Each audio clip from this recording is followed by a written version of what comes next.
Hello students, आज जो topic हम डिस्कस करने जाने वाले हैं वो है derivation for Lorentz transformation equations. पिछले लेक्चर में याद कीजिएगा, लॉरेंस ट्रांसफॉर्मेशन इक्वेशन मैंने आप लोगों को बता दिया था कि जहाँ पर जो पार्टिकल है, जो सिस्टम है या जो ऑब्जेक्ट है, वो लगभग v इज़ इक्वल टू सी के लगभग चलेगी तो वहाँ पर गैलीलियन ट्रांसफॉर्मेशन इक्वेशंस फेल हो जाती हैं। तो स्पेशल थ्योरी ऑफ रिलेटिविटी को ओबे करते हुए कुछ नई ट्रांसफॉर्मेशन इक्वेशंस आई जिनको हमने क्या नाम दे दिया, लॉरेंस ट्रांसफॉर्मेशन इक्वेशंस। इनको हम जो है रिलेटिविस्टिक इक्वेशंस भी कहते हैं, क्योंकि ये रिलेटिविटी के कंसेप्ट पर, यानी कि आपकी जो आइंस्टाइन ने स्पेशल थ्योरी ऑफ रिलेटिविटी दी थी उसके ऊपर बेस्ड है। तो देखिए किस तरह से इन इक्वेशंस को हम यहाँ पे निकाल लेंगे। कंसीडर कर लीजिए कि आपके पास दो फ्रेम ऑफ रेफरेंस हैं। अब एक कंसीडर हमने ये कर लिया कि एक फ्रेम ऑफ रेफरेंस है, इसका ओरिजिन ओ है और इसकी कोऑर्डिनेट एक्सिस एक्स वाई और जेड हमने कंसीडर कर ली। दूसरा फ्रेम ऑफ रेफरेंस हमने एस डैश कंसीडर कर लिया और डैश जो है इसका ओरिजिन है एक्स डैश वाई डैश और जेड डैश जो हैं इसकी तीनों कोऑर्डिनेट एक्सिस हैं। इसमें जब भी टाइम मेज़र किया जाएगा उसको हम टी से, और इसमें जब भी टाइम मेज़र किया जाएगा उसको हम टी डैश से इंडिकेट करेंगे। आपका जो एस फ्रेम ऑफ रेफरेंस है वो रेस्ट में है, यानी कि इसकी वेलोसिटी ज़ीरो है। और जो सेकंड फ्रेम ऑफ रेफरेंस है वो आपका इस डायरेक्शन के अंदर पॉजिटिव एक्स एक्सिस की डायरेक्शन में वी कांस्टेंट वेलोसिटी से मूव कर रहा है। और कंडीशन ये है कि जब t is equal to time, t भी ज़ीरो था, टी डैश भी ज़ीरो था, यानी कि ये क्लॉक जो टाइम टी डैश बता रही थी और ये क्लॉक जो टाइम टी बता रही थी, इन दोनों को हमने ओ पॉइंट पर, यानी कि ओ को भी, ओ डैश को भी हम ऊपर ले आए थे। तो उस टाइम हमारी जो टी क्लॉक है और टी डैश क्लॉक है वो T is equal to zero, यानी कि T dash is equal to zero time ही बता रही थी।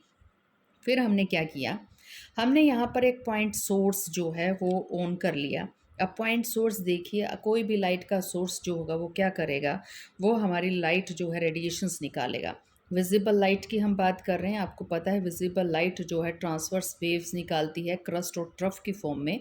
तो चारों तरफ, ऊपर की तरफ भी क्रस्ट और ट्रफ बनेंगे, इस डायरेक्शन में भी क्रस्ट ट्रफ बनेंगे, इस पेज के नीचे की तरफ भी, अंदर की तरफ भी क्रस्ट एंड ट्रफ बनेंगे। तो हमने क्या किया, इन क्रस्ट और ट्रफ को अगर मैं इस तरह से रिप्रेजेंट कर दूं कि ये 0 डिग्री को रिप्रेजेंट कर रहा है, ये पॉइंट 360 को रिप्रेजेंट कर रहा है, यानी कि एक पूरी वेव जो है 360 डिग्री के ऊपर कंप्लीट हो जाती है, तो आधी कितने के ऊपर कंप्लीट हो जाएगी, 180 डिग्री के ऊपर कंप्लीट हो जाएगी। ये वाला जो पॉइंट है वो कितने पर हो जाएगा, आपका 90 डिग्री के ऊपर हो जाएगा। तो हमने यहाँ पर देखिए क्या किया है, ये चारों डायरेक्शंस में जहाँ पर भी हमारी ये वेव्स निकल रही थी, हमने इसके वो पॉइंट्स कंसीडर कर लिए जहाँ पर एंगल कितने का बन रहा था, वो 180 डिग्री का बन रहा था। तो मैंने सारे पॉइंट्स 180 डिग्री 180 डिग्री के मिला दिए और मुझे ये एनवलप सा मिल गया है। और ये एनवलप जो है इसको हम क्या नाम देते हैं, ये जो सरफेस जो हमें मिला है इसको नाम क्या हम देंगे, इसको कहा जाता है वेव फ्रंट। तो अब ये देखिए लाइट तो और भी आगे तक जाएगी। यहाँ पर फिर ऐसे पॉइंट्स ढूंढ लीजिए जो सेम एंगल पर हो, सेम फेस पे हो, तो आपको फिर एक वेव फ्रंट मिल जाएगा।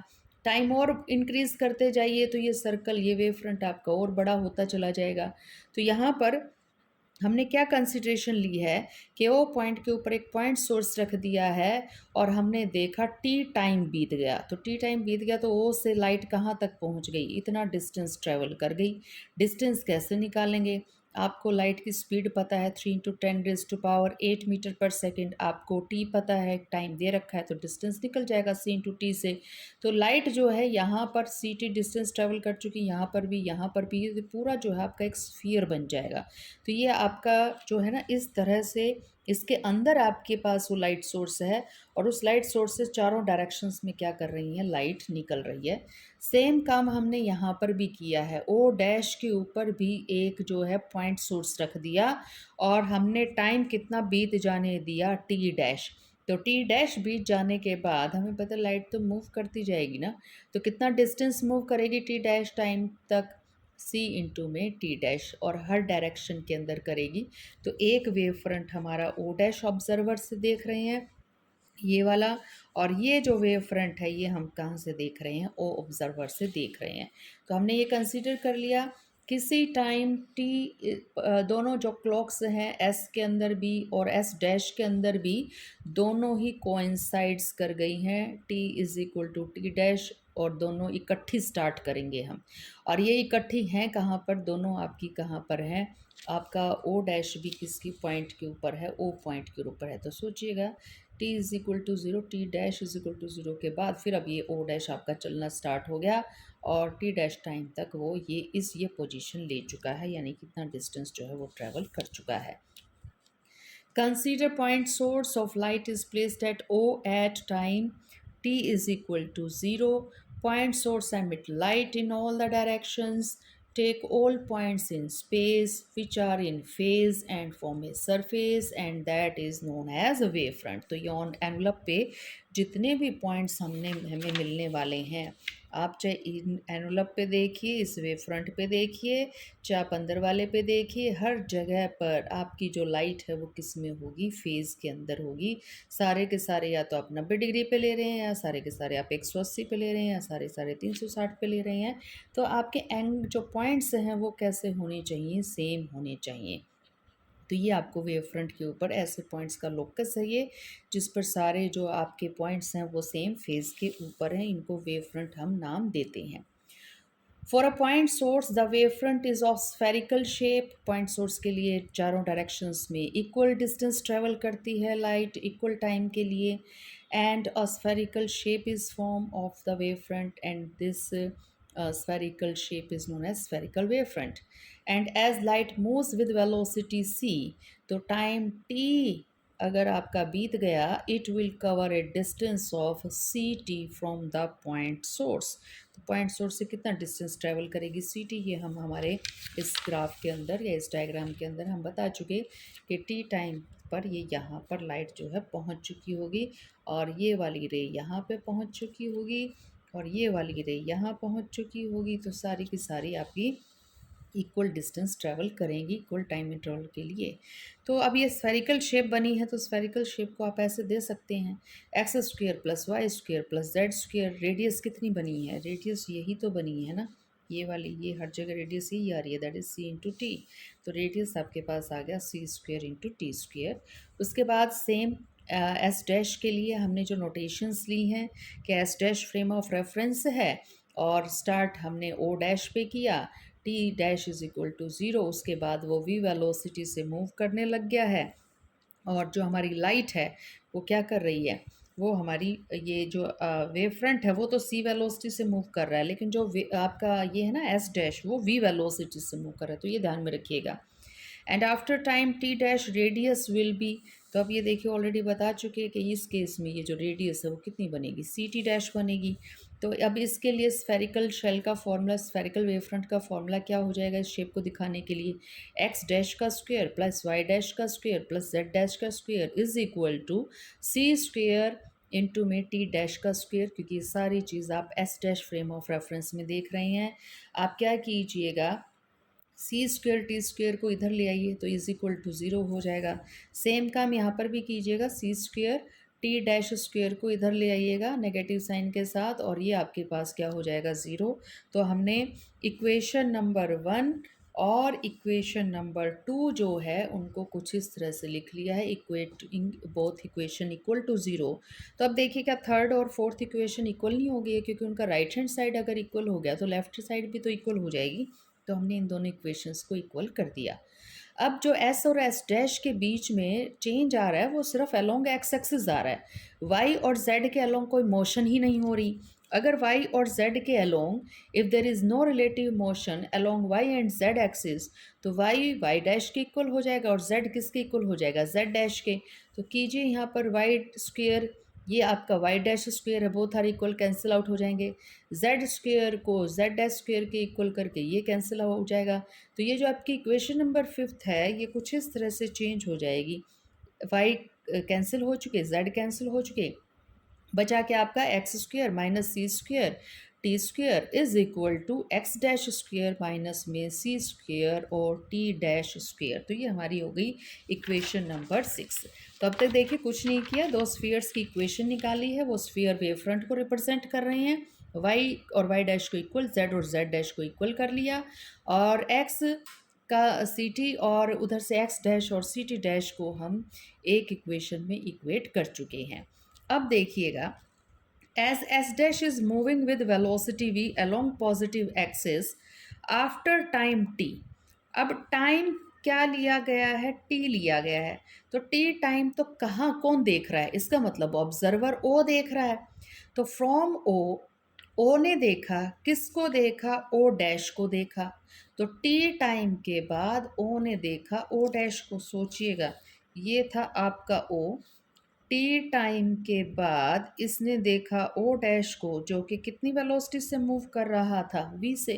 तो कितने डिस्टेंस पर दिखेगा वो, वी इंटू टी। बिल्कुल सही बात है। सिमिलरली अब क्या हुआ, टाइम देख रहे हैं अपन टी डैश। अगर हम टाइम टी डैश देख रहे हैं तो टी डैश तो कहाँ से देखा गया है, एस डैश से देखा गया है। और एस डैश पे कौन देख रहा है फिर, ओ डैश। ओ डैश ने देखा ओ को। तो सोचिएगा, अब की बार उल्टी सिचुएशन कर दो। ये रहा तुम्हारा ओ डैश, ये रहा ओ, और तुम्हें पता है कि आप जो है इस वेलोसिटी को अगर वी कह रहे हैं तो इस वाली को क्या कहते हैं, माइनस वी। तो ओ डैश ने जब इसको देखा टी डैश टाइम के बाद, तो टी डैश टाइम के बाद तो ओ कितने डिस्टेंस पर नज़र आया, माइनस वी टी डैश के ऊपर नज़र आया। तो ओ डैश ने देखा ओ को और ओ ने देखा ओ डैश को वी टी डिस्टेंस पे, और इधर ओ डैश ने ओ को देखा आपके minus we T dash distance के ऊपर। इसको कुछ ऐसे समझ लीजिए कि ये था ओ डैश ने क्या किया, ओ डैश ने देखा ओ को। तो ओ डैश ने ओ को देखा, तो ये अगर पॉजिटिव वी है तो इधर हो जाएगा माइनस वी। टाइम कितना देखेगा, ओ डैश जब देखेगा तो टाइम देखेगा वो टी डैश, तो आपका ये डिस्टेंस हो जाएगा। जब ओ ने ओ डैश को देखा तो कितने टाइम पे देखा, टी पर देखा। तो तब तक आपका ओ डैश कितनी वेलोसिटी से भाग चुका था, वी से, तो कितने डिस्टेंस पे चला गया, वी टी पे चला गया।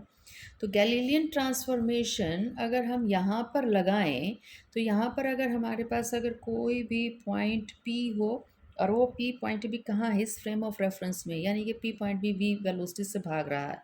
तो याद कीजिएगा, गैलीलियन ट्रांसफॉर्मेशन कुछ आपने इस तरह से निकाली थी, x dash is equal to x minus we t, और आप इस वी टी को उठाकर इधर ले आइए तो x is equal to x dash plus v t. लेकिन यहाँ पर हम बात किसकी कर रहे हैं, रिलेटिविटी की। इसका मतलब कुछ नया ऐड होगा। हमने क्या मान लिया, हमने ये मान लिया ये जो गैलीलियन ट्रांसफॉर्मेशन इक्वेशन है, इसको किसी कांस्टेंट के से अगर हम मल्टीप्लाई करवा दें तो नई इक्वेशन आ जाएगी। और इसी तरह से ये जो एक्स डैश वाली टर्म है, इसको हम के डैश से मल्टीप्लाई करवा दें। अब यहाँ देखें, यहाँ पर दोनों जगह टी और टी दिया दिया गया। तो गैलीलियन ने ये कंसिडर किया था, चाहे ओ देखे चाहे ओ डैश देखे, दोनों के फ्रेम ऑफ रेफरेंस में टाइम जो है वो आपकी रिलेटिव क्वांटिटी नहीं है, वो वेरिएबल क्वांटिटी नहीं है। लेकिन हम यहाँ पर लॉरेंट्स इक्वेशन में स्पेशल थ्योरी ऑफ रिलेटिविटी को स्टडी कर रहे हैं। और यहाँ पर तो आप अगर एक प्लेटफॉर्म पे घड़ी देख रहे हैं और एक घड़ी को आपने ट्रेन के अंदर रख दिया, तो जो प्लेटफॉर्म पे घड़ी है वो कुछ और ही टाइम दिखा रही होगी, और जो ट्रेन के अंदर, चलती ट्रेन में आपने घड़ी रखी है उसमें टाइम देखेंगे ना आप, कोई और ही टाइम दिखा रही होगी। तो इसका मतलब टाइम भी आपके फ्रेम ऑफ रेफरेंस पे डिपेंड करता है। तो जब हम यहाँ पर एक्स डैश ले रहे हैं तो उस टाइम हमने यहाँ टी डैश लिया है, और यहाँ पर हमने एक्स लिया है तो यहाँ पर हमने क्या लिया है, टी लिया है। तो हमने गैलीलियन के अंदर कुछ एक्स्ट्रा ऐड कर दिया है, ताकि हम हमारा रिलेटिविटी का कंसेप्ट जो है यहाँ पर हम ऐड कर रहे हैं, स्पेशल थ्योरी ऑफ रिलेटिविटी। के और के डैश कांस्टेंट हैं और ये सिर्फ वी पर डिपेंड कर रही हैं, यानी कि वो एस डैश फ्रेम जो वी वेलोसिटी से अलोंग पॉजिटिव एक्स एक्सिस की तरफ भाग रहा था। Using equation number 7 in equation number 8। तो देखिए 7 में किस चीज़ की वैल्यू दे रखी है, एक्स डैश की दे रखी है। 8 के अंदर यहाँ पर एक्स डैश है, तो ये एक्स डैश की जगह ये वाली टर्म रख दीजिएगा यहाँ पर। और जैसे ही हम टर्म रखेंगे तो x is equal to k dash, x dash की जगह क्या रख दिया हमने, के times of x minus we t, और प्लस में हो गया आपका वी टी डैश। और इसको यहाँ पर अगर हम ओपन करें पूरी को, के डैश से मल्टीप्लाई करें, तो के डैश को के से मल्टीप्लाई करेंगे यही आ जाएगा, ये टर्म एज इट इज़ रख दी। के डैश को वी टी डैश से मल्टीप्लाई कर दिया तो ये टर्म आपके पास आ गई। सिंपल मैथमेटिक्स है, कोई नई बात हम यहाँ पर नहीं कर रहे हैं। के डैश वी टी डैश, यहाँ पर हमें टी डैश की वैल्यू निकालनी है, पूरी इक्वेशन में यही है टी डैश। तो टी डैश निकालने के लिए क्या करें, इस टर्म को इधर ले जाइए आप एक्स की तरफ, तो नेगेटिव चली जाएगी। तो यहाँ पर हमने मैथमेटिकल स्टेप्स ही स्टडी करने हैं और ये हमारे पास आ गया है कि K dash V T dash is equal to x minus K dash X minus we T dash की वैल्यू चाहिए थी और टी डैश की वैल्यू के लिए के डैश वी को राइट हैंड साइड में ट्रांसफ़र कर देंगे और ये आपके टी डैश की वैल्यू को थोड़ा सा और ईजी बनाने के लिए हमने इस एक्स को के डैश वी से डिवाइड करवा दिया, यानी कि सारी टर्म्स को ओपन भी कर लिया और डिवाइड भी करवा दिया। माइनस में के डैश इंटू में एक्स और डिवाइडेड बाय के डैश वी, फिर माइनस और माइनस प्लस हो जाएगा, प्लस आ गया के डैश वी टी और डिवाइडेड बाय के डैश वी। फिर हमने इन तीनों टर्म्स में से के को निकाल दिया कॉमन। पहली टर्म में के था ही नहीं, तो कॉमन तो तब निकालोगे ना जब ऐड भी करोगे, तो उसी टर्म से मल्टीप्लाई उस टर्म से डिवाइड करके फिर निकाल दो के, तो आपने नीचे आपके पास के ऐड हो जाएगा। इधर ऑलरेडी के डैश से के डैश आपका कैंसिल हो चुका, के था ही ऊपर, के बाहर निकल चुका, अंदर बच गया आपका एक्स अपॉन में वी। इधर के डैश से के डैश, वी से वी कैंसिल आउट हो चुका, के टी बचा था, के बाहर निकल चुका, अंदर क्या बच गया आपका, टी बच चुका है। और यहाँ थोड़ा सा और इजी करते हुए एक काम और भी कर दीजिएगा, इस टी को तो हमने यहाँ ले लिया और इन दोनों टर्म्स में से एक्स वी भी था, यहाँ पे भी एक्स वी था, तो माइनस का एक्स वी कॉमन लेंगे तो ये तो बन गया 1 और ये आ जाएगा विद नेगेटिव साइन, बचेगा यहाँ पर क्या, सिर्फ के और के डैश। तो ये आपका डिनोमिनेटर में के और के डैश आ गया है। फ्रॉम इक्वेशन 7 एंड 9, अब देखिए 7 और 9 इक्वेशन कौन सी है। ये है हमारी इक्वेशन नंबर 7 और ये आई हमारी इक्वेशन नंबर 9। हम क्या कर रहे हैं, एक्स डैश की वैल्यू और टी डैश की वैल्यू यूज़ कर रहे हैं उस इक्वेशन में जो हमने पिछला निकाला था स्फेरिकल करके। तो स्फीयर याद कीजिएगा, ये इक्वेशन आ गई थी हमारी, x square minus c square t square और x dash square minus c square T dash square.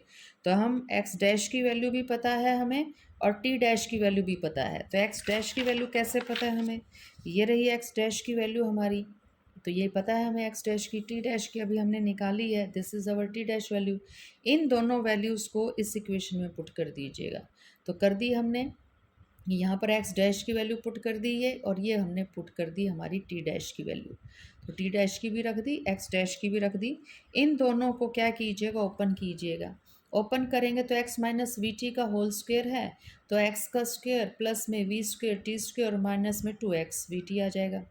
इस सी स्क्वेयर के स्क्वेयर को हमने सी स्क्वेयर के स्क्वेयर ही रखा है। ये रेज टू पावर 2 है तो इसको करो ओपन यहाँ पे पूरी को, तो ये टी स्क्वेयर हो जाएगा। इस पूरे का स्क्वेयर करोगे तो ये हो जाएगा एक्स का स्क्वेयर वी का स्क्वेयर और इस पूरी ब्रैकेट का स्क्वेयर। माइनस में आ जाएगा 2 इंटू में टी इंटू में एक्स वी और इंटू में दिस 1 माइनस 1 अपॉन के डैश। तो यही हमने लिया है यहाँ पे।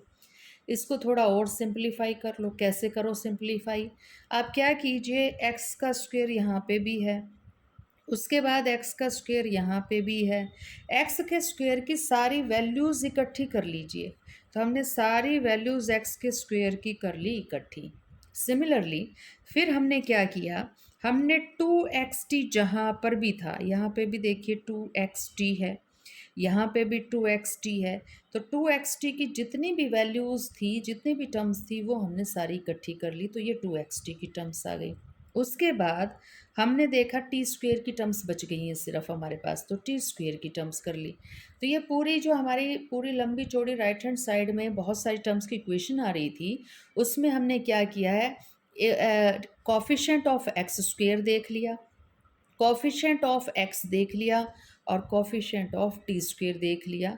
और ये देखिएगा इस x square minus c square t square को भी हम इधर ले आए हैं, तभी ये इक्वल टू किसके किया है, हमने ज़ीरो की किया है। तब आप टी स्क्वेयर और एक्स स्क्वेयर के कॉफिशेंट सारे इकट्ठे करके देखेंगे। अगर ये इक्वेशन यहाँ से लेकर और यहाँ तक ये इक्वेशन अगर ज़ीरो के इक्वल है, तो इसका मतलब इस एक्स स्क्वेयर वाली टर्म को भी ज़ीरो होना चाहिए। उसके बाद इस एक्स वाली टर्म को भी ज़ीरो के इक्वल होना चाहिए, और फिर बच गई टी स्क्वेयर, इसको भी ज़ीरो के इक्वल होना चाहिए। तो एक्स स्क्वेयर के कॉफिशेंट, टू एक्स टी का कॉफिशेंट और टी स्क्वेयर के सेपरेटली इक्वल अगर होंगे किसके, ज़ीरो के, तब जाके ये पूरी इक्वेशन का प्लस माइनस किसके इक्वल आ जाएगा, ज़ीरो के इक्वल आ जाएगा। तो हमने यहाँ पर के और के डैश, ये जो एक्स्ट्रा रिलेटिविटी कांस्टेंट्स डाले थे ना, इन कांस्टेंट्स की वैल्यू ही निकालनी है। तो उसके लिए हमने क्या किया, सबसे पहले टी स्क्वेयर के कॉफिशेंट्स को इक्वल टू ज़ीरो पुट कर दिया। तो ये थी टी स्क्वेयर वाली टर्म। तो टी स्क्वेयर टाइम तो ज़ीरो होगा नहीं, तो इसका मतलब ये पूरी ब्रैकेट ज़ीरो होनी चाहिए। तो रख दिया आपने सी स्क्वेयर, के स्क्वेयर को कॉमन निकाल दिया विद नेगेटिव साइन, तो सी स्क्वेयर आ गया पॉजिटिव, वी स्क्वेयर हो गया नेगेटिव। तो के की वैल्यू निकालनी है, तो क्या करें, इस सी स्क्वेयर को उठाकर इधर ले आइए, फिर C square minus we square को इधर उठा लाइए, तो C square divided by C square minus we square हो जाएगा। सी स्क्वेयर को ऊपर और नीचे कॉमन लेकर कैंसिल आउट कीजिए, तो बचेगा one upon one minus we square upon C square. ये वैल्यू निकली है के स्क्वेयर की, तो इसको आप अगर अंडर रूट ले लेंगे तो आपकी वैल्यू आ जाएगी के की। तो एक कांस्टेंट तो देखिए हमारा निकल गया, और इसी को हमने लॉरेंट्स फैक्टर भी नाम दिया था। इसको मैं पहले इंट्रोड्यूस करवा चुकी हूँ, तब मैंने उसको गामा से रिप्रेजेंट करवाया था, तो आपकी बुक्स में जो है के से रिप्रेजेंटेशन है। तो लॉरेंट्स फैक्टर आपका one upon under root one minus we square upon C square है। नेक्स्ट क्या कीजिएगा, टू एक्स टी की भी एक कॉफिशेंट आया था, इस टू एक्स टी के कॉफिशेंट को भी ज़ीरो के इक्वल पुट कीजिएगा, और ये था टू एक्स टी का कॉफिशेंट कर दिया हमने ज़ीरो के इक्वल प्रूफ। और आप क्या कीजिएगा, ब्रैकेट भी ओपन कर लीजिए, तो के स्क्वेयर भी, और वन से मल्टीप्लाई करेंगे तो सी स्क्वेयर के स्क्वेयर भी, और इधर इससे मल्टीप्लाई करेंगे वन अपॉन के डैश को सी स्क्वेयर के स्क्वेयर वी से विद नेगेटिव साइन, तो ये पॉजिटिव हो जाएगा। तो आपका एक के से तो के कैंसिल आउट भी हो जाएगा, तो ये ज़ीरो के इक्वल हो गया। उसके बाद ये तीन टर्म्स थी हमारी, इन तीनों टर्म्स में से हमने के डिवाइडेड बाय के डैश वी को निकाल दिया कॉमन। तो पहली टर्म में तो देखो के डैश था ही नहीं और आपने कॉमन निकाल दिया, तो नीचे से कॉमन निकाला तो ऊपर मल्टीप्लाई कर दो, एक के कॉमन निकल गया तो अंदर एक के बच गया। उसके बाद वी भी तो आपने नीचे कॉमन निकाल रखा है ना, वी तो ऊपर था तो वी का स्क्वेयर हो जाएगा। इधर हमने क्या किया है, सी स्क्वेयर को यूँ का यूँ रख लिया, के डैश को कॉमन निकाला था, यहाँ के डैश है ही नहीं तो हमने एक के डैश ऐड कर दिया। वी को आप बाहर निकाल चुके हैं तो वी चला गया, एक के आपका बाहर आ चुका तो एक के आपका अंदर बच जाएगा।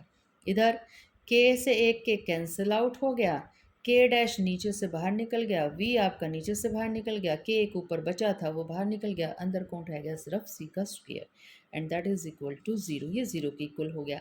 अब ये तो कांस्टेंट हैं सारे, के भी कांस्टेंट है, के डैश भी कांस्टेंट है, वी भी कांस्टेंट है, तो ये तो ज़ीरो होने के इक्वल रहे।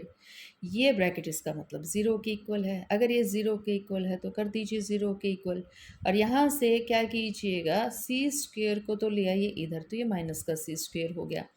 इधर के डैश को कॉमन निकाल लो तो v square minus c square, ये माइनस का सी स्क्वेयर है, इसको पॉजिटिव बनाने के लिए इन दोनों टर्म्स की अदला बदली कर दो, तो ये हो गया c square minus we square, तो ये सी स्क्वेयर आ गया आपका। मुझे यहाँ पर किसकी वैल्यू निकालनी है, के डैश की निकालनी है, के की तो ऑलरेडी निकाल चुके हम। तो के की वैल्यू कितनी आई थी, one upon under root one minus we square upon C square, तो रख दो यहाँ पे। के डैश कितना आ जाएगा, के डैश सी स्क्वेयर था यहाँ पे, इसको नीचे ले आओ, ले आए हम, तो C square upon C square minus we square, इस के को भी नीचे ले आओ तो के को भी ले आए। इसको तुम्हें पता है कैसे लिखना है, सी स्क्वेयर को कॉमन निकालो नीचे ऊपर और कैंसिल आउट कर दो, तो ये बन जाएगा तुम्हारा ये, तो ये फर्स्ट टर्म तो तुम्हारी ये बन गई, one upon one minus we square upon C square. K की वैल्यू याद कीजिएगा, के की वैल्यू थी one upon under root one minus we square upon C square, तुम तो यहाँ वन अपॉन के यूज़ कर रहे हो, तो ये रह जाएगी under root one minus we square upon C square. ये अंडर रूट है, ये पूरा है, तो आप कैंसिल आउट करेंगे तो ये अंडर रूट बन जाएगा आपका। तो के डैश क्या उतना ही नहीं आ गया जितना कि हमारा के था, that is one upon under root one minus we square upon C square. तो k is equal to k dash के इक्वल आ गया है। अभी देखिए के अगर के डैश के इक्वल आ गया तो लॉरेंट्स इक्वेशन हमने कौन सी मानी थी, लॉरेंट्स इक्वेशन याद कीजिए, हमने यही तो कहा था कि x dash is equal to K times of x minus we T. तो ये जो के टाइम्स है उसकी हमारी वैल्यू निकल गई, one upon under root one minus we square upon C square. तो गैलीलियन के अकॉर्डिंग तो x dash is equal to x minus we t था, लेकिन आपके लॉरेंट्स के अकॉर्डिंग क्या हो गया, स्पेशल थ्योरी ऑफ रिलेटिविटी का यूज़ जैसे ही हमने किया, ये k times of x minus we t हो गया। तो गैलीलियन में और लॉरेंट्स में एक ही ऐड करनी है आपने चीज़, इस फैक्टर को मल्टीप्लाई करवा देना है आपने लॉरेंट्स फैक्टर से, तो ये लॉरेंट्स इक्वेशन बन जाएंगी। वाई के अलोंग कोई मोशन ही नहीं है तो वाई डैश वाई के इक्वल ही रहेगा, जेड डैश जेड के इक्वल ही रहेगा। और यहाँ पर टी डैश की वैल्यू आपके पास आ जाएगी k times of t minus x v upon में सी स्क्वेयर। तो ये जो चार इक्वेशंस हैं, इन चार इक्वेशंस को हम लॉरेंट्स इक्वेशन कहते हैं। तो अब ये देखिए, ये जो रिजल्ट्स निकले हैं आपने x dash y dash z dash की फॉर्म में निकाले हैं। इसका मतलब आपका जो सिस्टम है वो एस डैश फ्रेम में रखा गया था, तो एस डैश फ्रेम के लिए वो सिस्टम रेस्ट में है।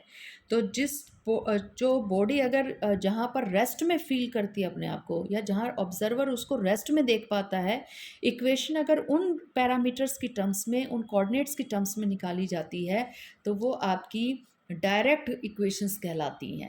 तो ये हमारी चार इक्वेशंस हैं। चार इक्वेशंस में यहाँ पर तो देखिए मोशन इनके अलोंग हुई नहीं थी, तो अगर आप ये दो ना भी याद करें तो भी काम चल जाएगा, लेकिन इन दोनों को याद आपको करना पड़ेगा कि x dash is equal to x minus we t याद थी आपको गैलीलियन से, सिर्फ के ही तो ऐड करना है आपने, और के की वैल्यू याद रख लीजिए 1/√1 - v² upon c²। T dash की वैल्यू टी माइनस में एक्स वी अपॉन सी स्क्वेयर और मल्टीप्लाई किससे कर दीजिए, के से। अब इन्वर्स निकालनी है, तो इन्वर्स में क्या करना है, इन्वर्स में सिर्फ आपने एक काम करना है, एक्स डैश की जगह आप एक्स से देख रहे हैं, टी डैश टाइम नहीं नोट कर रहे हैं आप, टी से कर रहे हैं। अब सारा काम किस में हो रहा है, एस फ्रेम ऑफ रेफरेंस में हो रहा है। तो सोच के देखिए क्या क्या और चेंजेस आएंगे कि आपके जो एक्स डैश वाले पैरामीटर्स हैं वो तो हो जाएंगे बिना डैश वाले में, लेकिन प्लस और माइनस का क्या होगा। तो वेलोसिटी इस केस में तो हमारी ये वाली थी ना, इस डायरेक्शन में जा रही थी, तो एस डैश तो यूँ मूव कर रहा है। लेकिन जब आप इसी चीज़ को एस से देखेंगे तो उसके लिए तो आपका ये आएगा ना एस डैश का, एस डैश से अगर आप एस से अगर आप एस डैश को देखेंगे तो ये नेगेटिव वेलोसिटी से दिखाई देगा ना ये। तो यहाँ पर हमें एक काम और भी करना है, जहाँ पर नेगेटिव साइन है उसको पॉजिटिव कर देना है। तो दो चेंजेस किए हैं, डैश वालों को बिना डैश का कर दिया और बिना डैश वालों को डैश का कर दिया, और जहाँ पर आपका प्लस वी था उसको माइनस वी, और जहाँ माइनस वी था प्लस वी कर दिया। लेकिन एक और चीज़ ध्यान में अगर आप रखें, जहाँ पर भी आप डैश के लिए इक्वेशन निकाल रहे हैं तो याद करने का एक तरीका और याद कर लीजिए कि यहाँ नेगेटिव आया है एक्स माइनस वी टी, यहाँ पे भी नेगेटिव आया है t minus x v upon सी स्क्वेयर, तो डायरेक्ट में नेगेटिव आया है। और जब आप इन्वर्स इक्वेशन निकाल रहे हैं तो यहाँ पर भी पॉजिटिव आया है और यहाँ पर भी क्या आया है, पॉजिटिव आया है। We can obtain Galilean equations by this also. कैसे निकालेंगे गैलीलियन इक्वेशन, इन इक्वेशंस से या फिर इन इक्वेशंस से। तो गैलीलियन में याद कीजिए क्या लिमिटेशन थी, लिमिटेशन एक हमने यही रखी थी कि गैलीलियन के अंदर स्पीड बड़ी कम होती है हमारे फ्रेम ऑफ रेफरेंस की, तो v is very very small than c। तो c तो है 3 × 10⁸ मीटर पर सेकेंड। बस अगर चलेगी कितने से चलेगी, आपकी 80 किलोमीटर पर आवर या फिर 90 किलोमीटर पर आवर। तो सोच के देखिएगा, एक तो आपका जो है 90 किलोमीटर पर आवर और एक आपका 3 × 10⁸ मीटर पर सेकेंड। उसको जब कैलकुलेट करेंगे ना तो पॉइंट के बाद बहुत सारी ज़ीरो आएंगी, तो हम इसको v अपॉन सी की जगह ज़ीरो ही रख दें, तो हमने इसको ज़ीरो मान लिया। सोचिए यहाँ पर आपने इस v अपॉन सी को ज़ीरो रख दिया, तो ये 1 - 0 कितना हो गया, 1। तो ऊपर भी 1 नीचे भी 1, तो k की वैल्यू कितनी हो गई, 1। आप अपनी इस इक्वेशन के अंदर अगर k की वैल्यू 1 रखेंगे तो x dash x minus we t के इक्वल आ गया, तो हो गई गैलीलियन ट्रांसफॉर्मेशन इक्वेशन।